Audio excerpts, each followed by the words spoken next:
Chiefs Kingdom, we've got some breaking news to discuss today. Kansas City has made a signing, and in my opinion, it's a sneaky good one. One that could have major effects on what the Chiefs decide to do at the trade deadline. So we're going to get into all that. Plus, we've got some injury news to get into. Loaded show today. Let's get right into this thing.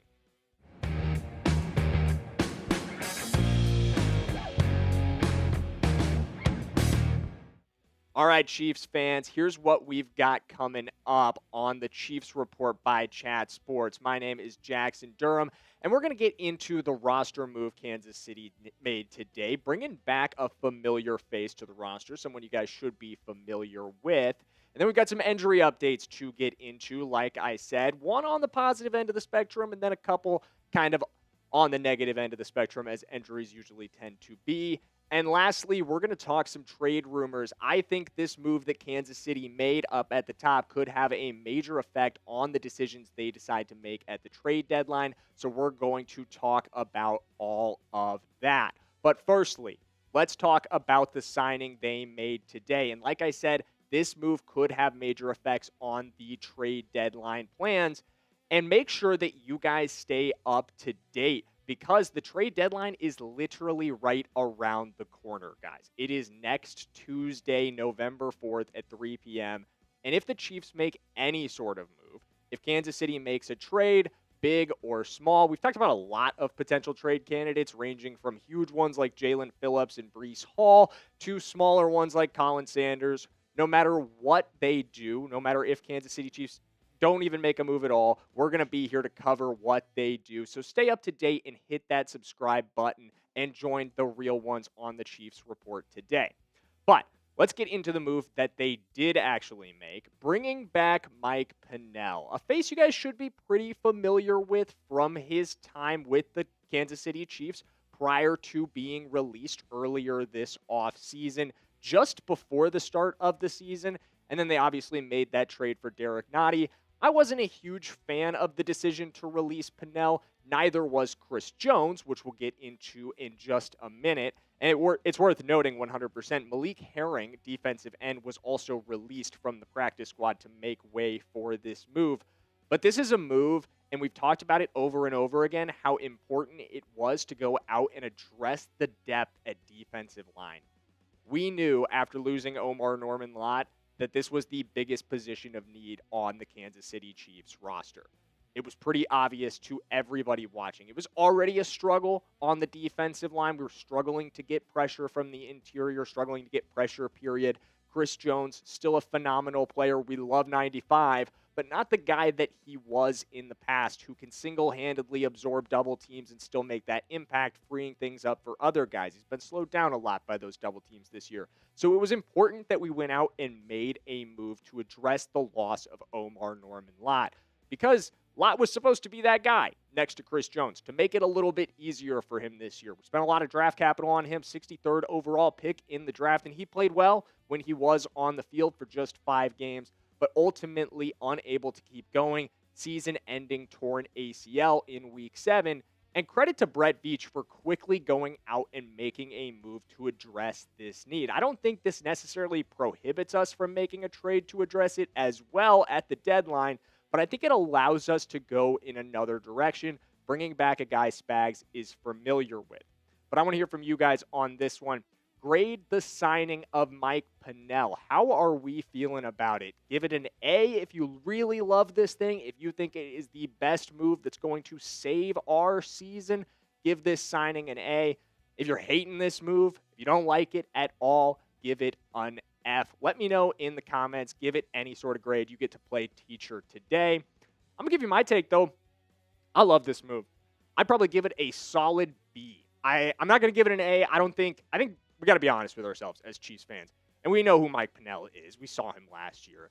He's not a world beater. He's not going to come in and make a huge difference on this roster. But what he is going to do is provide super solid depth and a boost to the chemistry in this locker room. You know who wanted this move more than anyone in the world, probably? Chris Jones.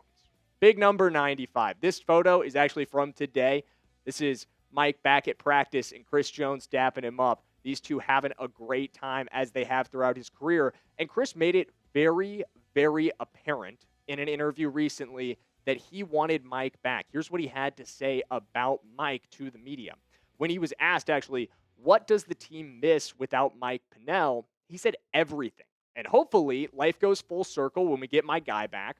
Mike Pennel is a hell of a locker room guy. And so many things I can say about my brother. We've got to get my brother back. So, I think it should be as simple as that, right? Number 95, everything he's given to Kansas City over the years. I know we just talked about him not being the same player that he was, but think about the player that he is in his totality.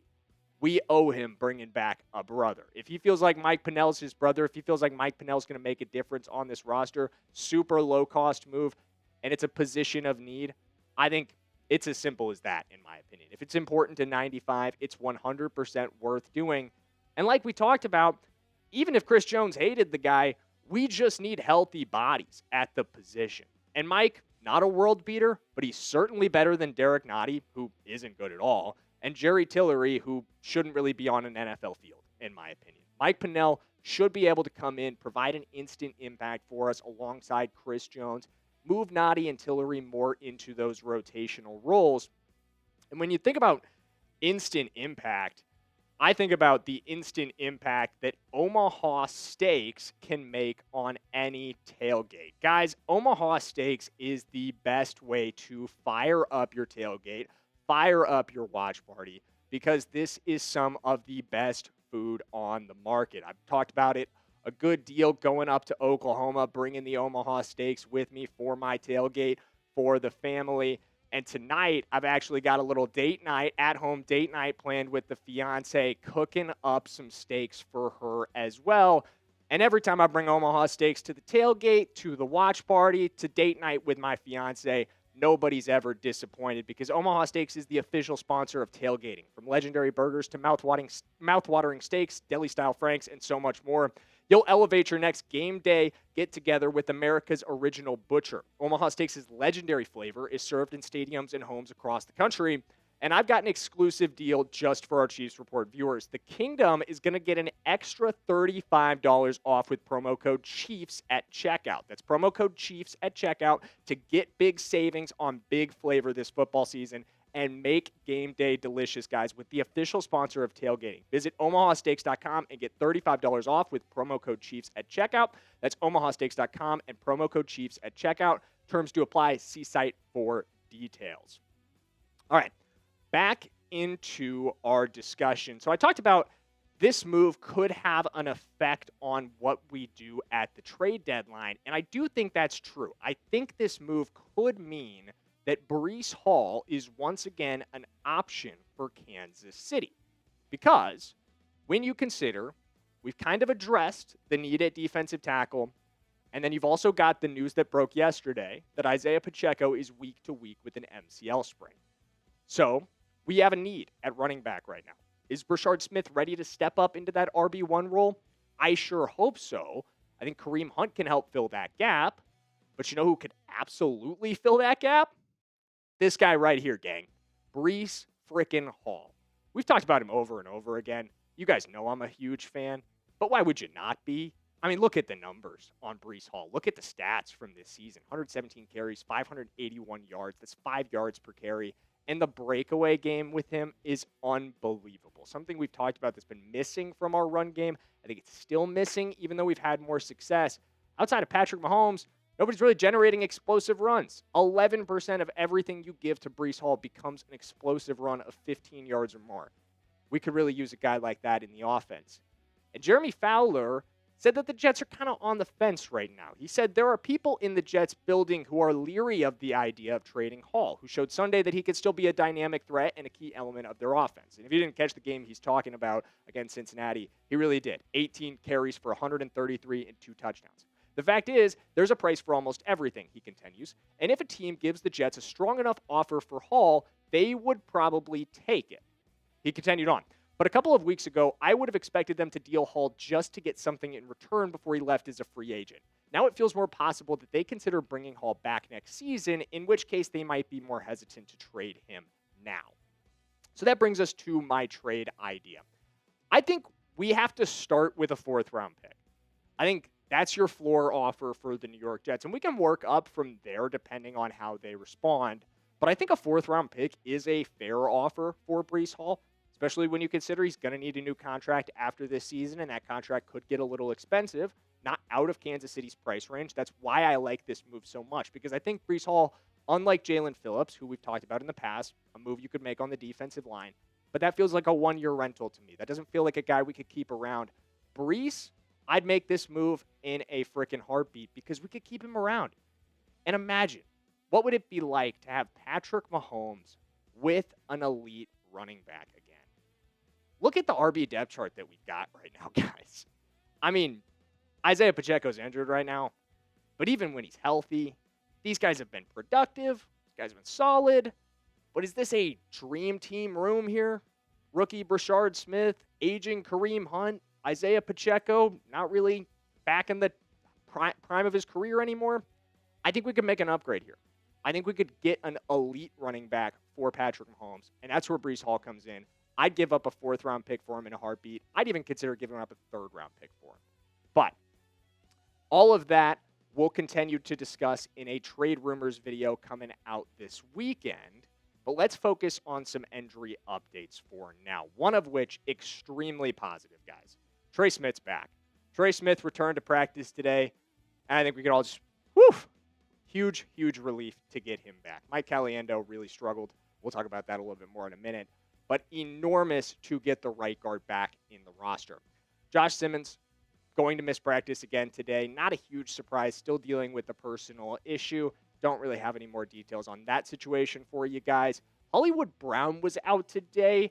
Don't think this is anything to be really concerned about. Sounds like he's just dealing with an illness. And then Isaiah Pacheco, of course, missing time with that MCL sprain. So that's kind of what you need to know out of practice. But obviously, the biggest and most notable news is positive here, guys.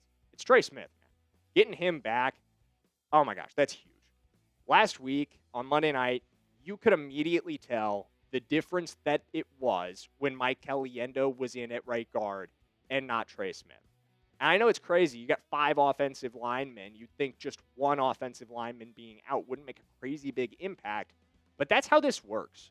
Offensive line is a position group that relies heavily on the chemistry you build in the experience of playing repeated downs with a guy. And you're only as good as the weakest link in the chain. And when Mike Caliendo's on the field, you've got a pretty weak link in the chain. Sorry, Mike. 5 pressures allowed against the Washington Commanders. Getting him out of the starting lineup, it's huge, guys. It is massive to get him out. And again, I'm not trying to take huge digs at him here, but the reason it's massive is because we're getting Trey Smith back in the lineup at an enormously important time. We're coming into a Week 9 matchup against the Buffalo Bills, guys. Our biggest rivals right now over the last couple of years. This team has really taken that role of kind of a thorn in our side in the regular season. They've never been a bother in the postseason. I know we all know that. But in the regular season, they can get us, and they're a damn good team. And they've got a good, strong front 7, and we need Trey Smith to be ready for this one. And you guys need to be ready too, and we'll get you ready with our preview video coming out tomorrow. So make sure you hit that subscribe button. Make sure you've got those notifications on. Let's go Kansas City Chiefs, and we'll see you guys then.